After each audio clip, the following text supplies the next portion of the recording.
There's a quiet kind of damage that doesn't announce itself, doesn't show up as an error message, a warning light, or a sudden loss. It just sits there, completely invisible, while your life moves forward as if everything is fine.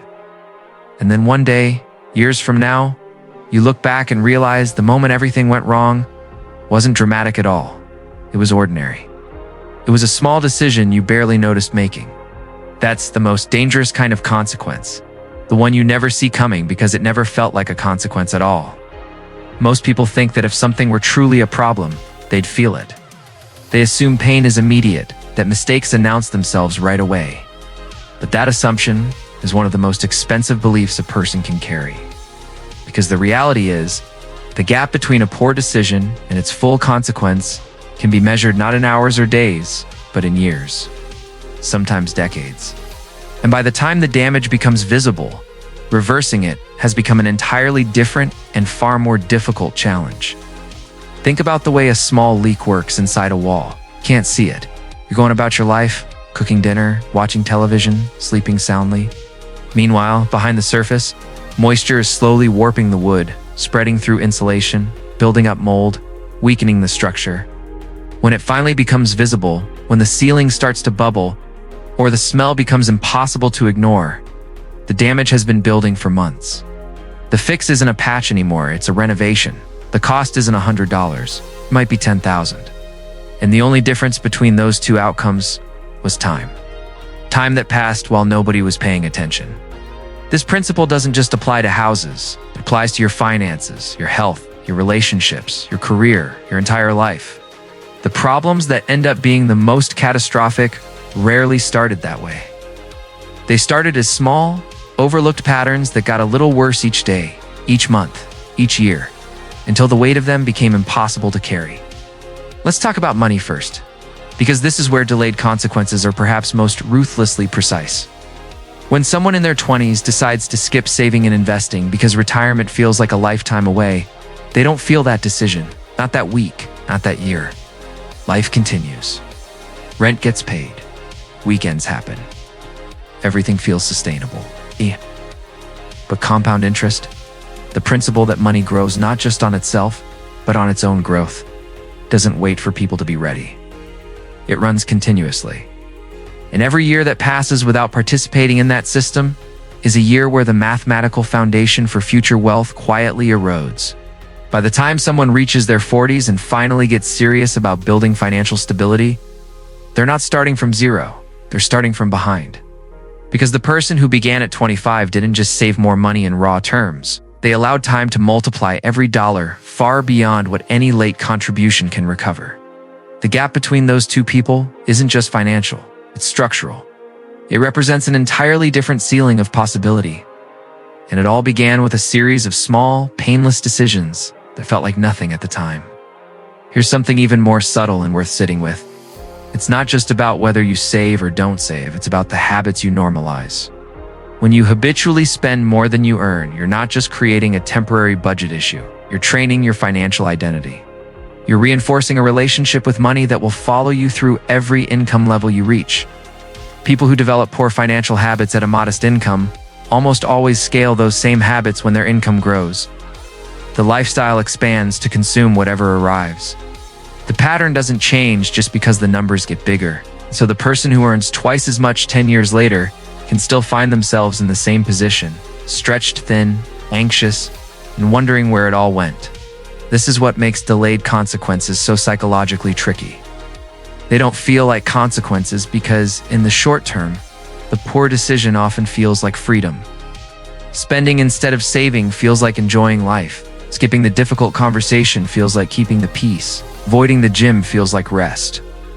And in the moment, all of those things might even be partially true. The problem isn't the individual moment. The problem is the pattern those moments create when strung together over time. Consider what happens to someone who avoids difficult conversations in their professional relationships. Maybe they never speak up when a project is heading in the wrong direction. Maybe they never advocate for themselves during performance reviews. Maybe they agree with decisions they privately disagree with, repeatedly over years. In the short term, this can feel like being easy to work with, like being cooperative. like avoiding unnecessary conflict. But over time, something else is happening. Their credibility quietly diminishes. Their voice carries less weight because others learn that their voice rarely pushes back. Opportunities that require decisive, opinionated leadership begin to pass them by. And one day they look around and realize they've plateaued, not because they weren't skilled, but because they never built the professional identity that creates upward movement. The cost of all those avoided conversations accumulated silently over years, into a career ceiling they did not see being constructed. The same logic plays out in personal health, and this is possibly the most universally understood example, yet still the most ignored. Nobody develops a serious metabolic condition overnight. Nobody wakes up one morning and suddenly has cardiovascular damage. These outcomes are the product of thousands of small, daily decisions. What was eaten? How much movement happened? How sleep was treated? How stress was managed? Each individual day of poor choices feels negligible because the body is remarkably resilient in the short term. It compensates, it adapts, it absorbs the abuse, but it does so at a cost, and it keeps a record. Eventually, that record gets presented, usually at the worst possible time. Usually when reversing it requires far more sacrifice than prevention ever would have. What makes this so important to understand is that prevention is almost always cheaper, easier, and less painful than repair. In every domain, financial, physical, relational, professional, the cost of maintaining something healthy is a fraction of the cost of restoring something broken. Yet human psychology is almost perfectly designed to prioritize the present over the future. We feel today's discomfort sharply and vividly, while tomorrow's consequence remains abstract and distant. So we choose comfort now and defer the reckoning indefinitely, till it arrives and refuses to be deferred any longer. There's a concept worth understanding here, and it comes from the world of systems thinking. It's the idea of a delay in feedback loops. In a healthy, well-functioning system, actions produce consequences quickly enough that you can learn from them and adjust. But in many of life's most important areas, the feedback loop is extremely long. You eat poorly for a decade before your blood work shows serious concern. You neglect your savings for 15 years before retirement becomes a crisis. You underinvest in your relationships for years before you look around and realize the connections have quietly faded. Because the feedback arrives so late, the learning also arrives late. And by then, the cost of learning that lesson has become enormous. This is why intentional thinking has to substitute for delayed feedback. When feedback doesn't arrive quickly, you can't rely on feeling your way forward. You have to reason your way forward. You have to look at the pattern you're currently living and trace it forward in time, honestly and without flattery, and ask yourself where that pattern ends up, not where it feels like it might go. Where does this path actually lead if nothing changes? That kind of thinking requires a specific type of intellectual honesty. It means resisting the comfort of telling yourself that things will sort themselves out, that you'll start making different choices next month, that the situation isn't as serious as it might look from the outside. Because those reassurances, while emotionally soothing, are functionally the same as doing nothing. They're just doing nothing with a story attached. The people who tend to build genuinely strong lives, financially stable, physically capable, professionally fulfilled, and meaningfully connected aren't necessarily smarter or more talented. What they often share is a willingness to take seriously the things that don't yet feel urgent. They treat early warning signs as real signals rather than as minor inconveniences to be managed later. They make the uncomfortable call, the consistent contribution, the boring daily habit, not because it's exciting, but because they understand the mathematics of time well enough to know that what feels small now will feel enormous later. And this isn't about perfection. Nobody optimizes every decision. Nobody avoids every poor financial choice, or every moment of poor health, or every professional misstep. That's not the standard being described here. The standard is awareness.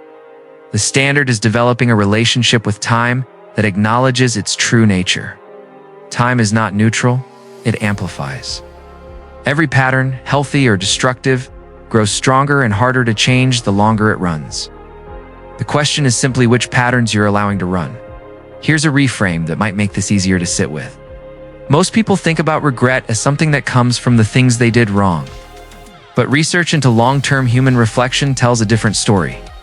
The regrets that tend to sting the longest The ones people carry into old age with a particular kind of weight are the regrets of inaction, the things they didn't start, the conversations they never had, the investments, literally and figuratively, they never made, the version of themselves they kept planning to become but never quite began building. That person, the version of you with the investment account that wasn't opened, the health habit that wasn't built, the skill that wasn't developed, the relationship that was unnurtured does unannounce their absence until it's too late to do much about it. And by the time you feel the full weight of their absence, you're spending not just money or time, but also the compounded interest of all the years that passed. So what does this mean practically? It means that the things in your life that feel slightly uncomfortable to look at, honestly, your financial picture, your health trajectory, your career direction, your key relationships, those are precisely the things that deserve your attention right now. Not because there's a crisis, maybe there isn't one yet, but because the absence of a current crisis is not a signal to relax. In a world of delayed consequences, the absence of visible damage can mean you're actually at your most important moment.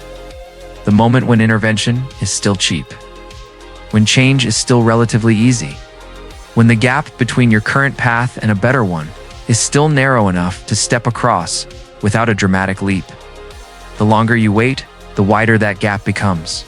And eventually crossing it requires not a step, but a complete reconstruction of habits, of structures, of financial foundations, of physical capacity. All of which are possible, but none of which are simple. None of which are as simple as they would have been if the decision had been made earlier. Time respects consistency, rewards those who take it seriously before it forces them to. It gives its greatest returns to those who plant their seeds early. Tend to them consistently, and trust in the compounding nature of sustained, intentional effort. And it is remarkably indifferent to intentions. It doesn't reward people who plan to start. It only responds to people who do. Whatever it is that you've been gently avoiding, whether it's opening a savings or investment account, having a necessary conversation, building a physical routine, learning a skill that your future self will need today, is on just a good time to start. It may be the best possible time. Because every day you act is a day that works for you, and every day you delay is a day that quietly works against you. The consequences of today's inaction won't always show up today, but they will show up. And when they do, you'll remember this moment, and you'll wish you'd taken it more seriously. So take it seriously now. While the cost of action is still low, and the power to shape what comes next is still fully in your hands. If this perspective challenged your thinking, or gave you something worth reflecting on, take a second to like this video. It genuinely helps this kind of content reach more people. Share it with someone in your life who you think could use this reminder right now. Leave a comment below telling me what area of your life you're recommitting to take more seriously going forward. If you haven't subscribed yet, now is a good time, because everything on this channel is built around one purpose: helping you think more clearly about your future so you can make it better than your past.